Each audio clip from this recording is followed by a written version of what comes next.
Happy Monday! Happy Monday, YouTube. Parked outside my old house today. Yeah. I got a phone call to do a survey up at off Park Road, which is in Barnsley.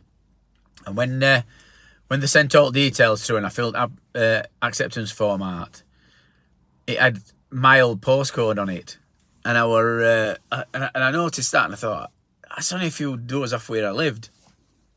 So this morning, that was my job this morning, going to this property, which were exactly the same same layout as my house. It's like they're like Victorian villas, and I parked in my old spot, so outside house that I parked there for years and years and years. And it was quite poignant. I had a bit of a tear in eye. Not really like, but it was, yeah.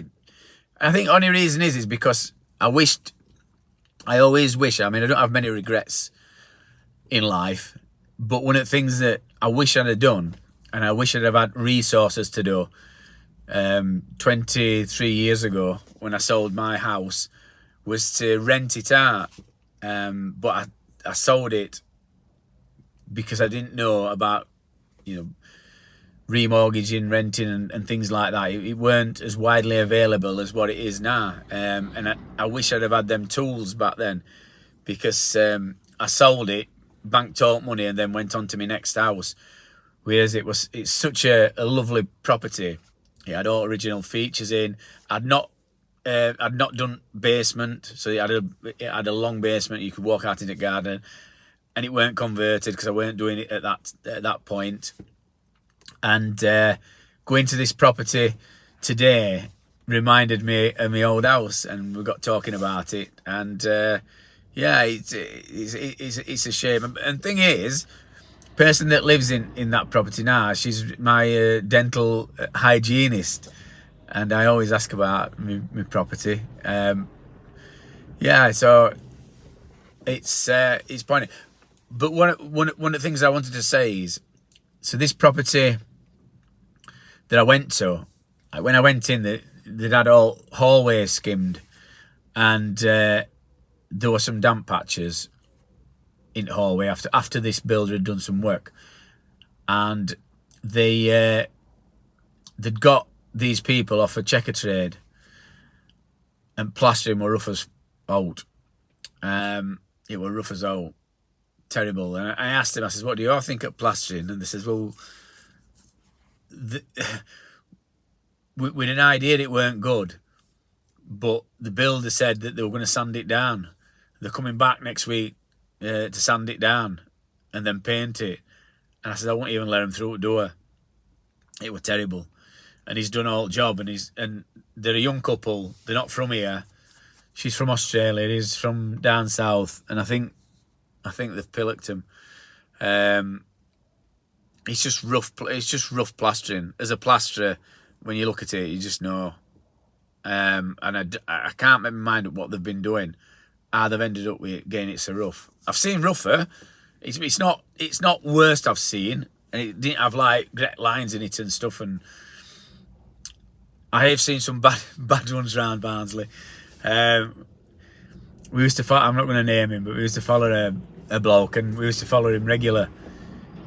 And he used to skim over Artex, and it was rough as old. And he used to say to him that they needed to sand it down after. Yeah, just sand it down, it'll be right, and then you get it painted. And yeah, he could not give two fucks.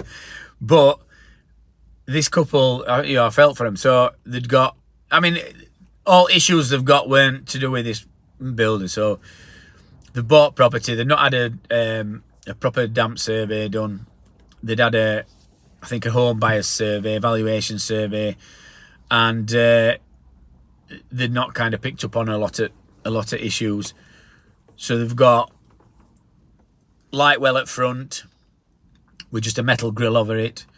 They'd got a coal hole with original metal cast iron coal lid with holes in it for air. That were at front, and then at back, they'd got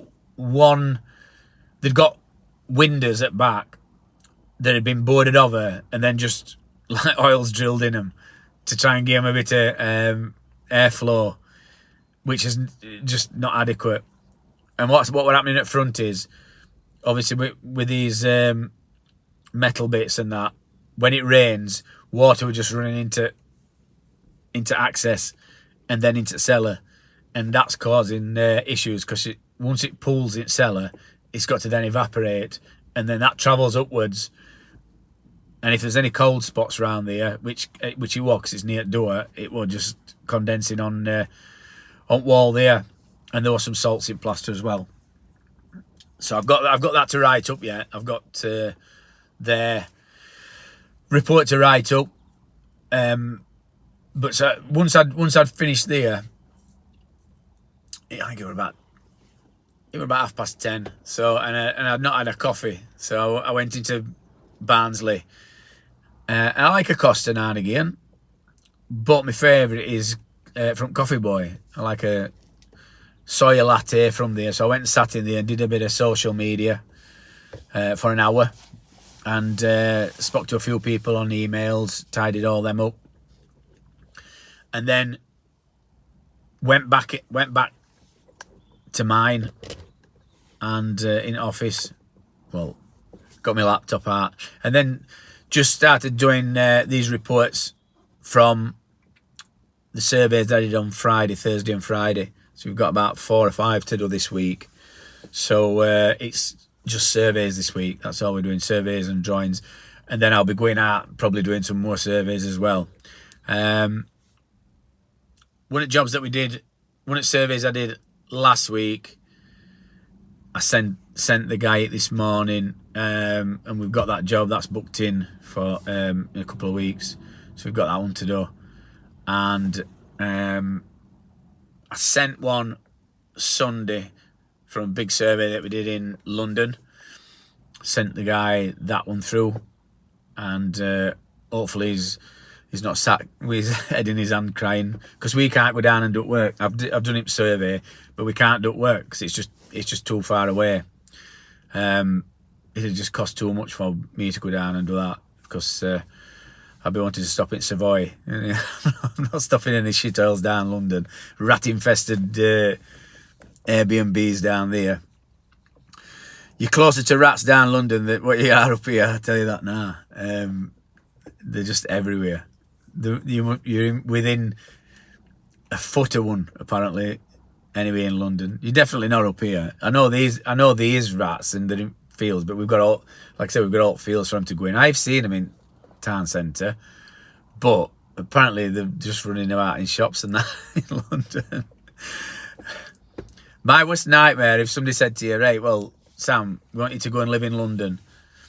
I'd say, how much are you going to pay me? You need to pay me a king's ransom to go live there again after last time.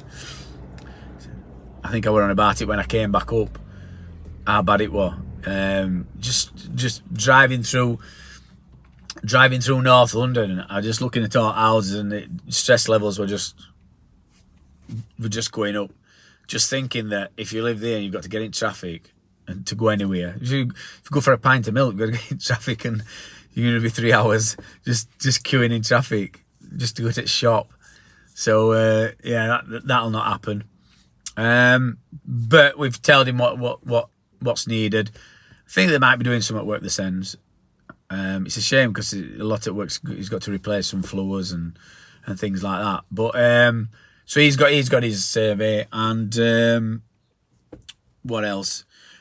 All right, my old football mate Donny, his son Callum Simpson, watched his boxing match, did brilliant. He's going to be a good talent. He's fast hands. He's a big lad and all. So I mean, Sky signed him on. They wouldn't sign him on if they didn't think he was going to be a superstar.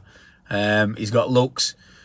His brother's a model, and he's got looks. He's tall. He's humble.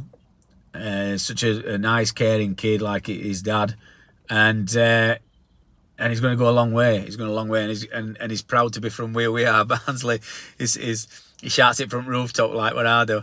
So they were interviewing him on Sky, and they said, guy was saying, they were interviewing his manager, and he said, it's good that you've got like another Sheffield boxer. And he like says, Sheffield? He says, I'm not from Sheffield, I'm from Barnsley. I'm not from Sheffield. I mean, he ought to have just carried on saying it, but yeah, he's definitely from Barnsley. Definitely a Barnsley lad. He doesn't support any Sheffield teams. He might train there, but he don't support them. He's a red through and through. And further he goes up, further he gets, and if he gets for a world title, there'll be absolutely thousands from Barnsley there, thousands. And he's wanting to fight at Oakwell, and that'd be a first. No, I don't think anybody's ever had a boxing match there, and that would be something. I think tickets would be in demand there. They'd all be like ringing Donny up, help mate, I ain't seen you for a bit, but have you got a ticket? So so that was brilliant. Yeah, he knocked that lad out first round. I mean, I hope that kid's, I hope he's safe and he's not hurt, but he did business, and he's moving on up with the full backing of everybody from Barnsley. So so that was a good weekend. Wednesday lost, which is a shame. I'm not laughing, but that makes it exciting in the League One. It's exciting for playoff spots, and it's exciting for automatics. And I know that Barnsley's got 2 games: Ipswich near end of season and Peterborough. And I'll bet money. I'll bet a lot of money that Sky pick Barnsley Ipswich match to be televised. You've heard that here. You heard that here first. So yeah, so that's been me day and my weekend. England, I watched the England match as well. So England match were good. Both England matches. But it's strange when international friendlies on. You know what I mean? I've nothing against women's football, but you know what I mean. I don't think I can watch it. I can watch it, but I don't think I can watch it if there's any men's on. That ends me end up watching Chef Wednesday. Yeah. I think I'd watch it at a push, but I like my normal football. Anyway, so before I get into trouble for being like Andrew Tate, misogynistic or whatever, I'm going to jump off because I don't want to get banned. Right, so I'll see you next time our sonny comes for a boxing lesson. Hope you've enjoyed it. Take care and have a brilliant night and a good day at work tomorrow. See you later, guys. I don't know why I've just said guys. See you later.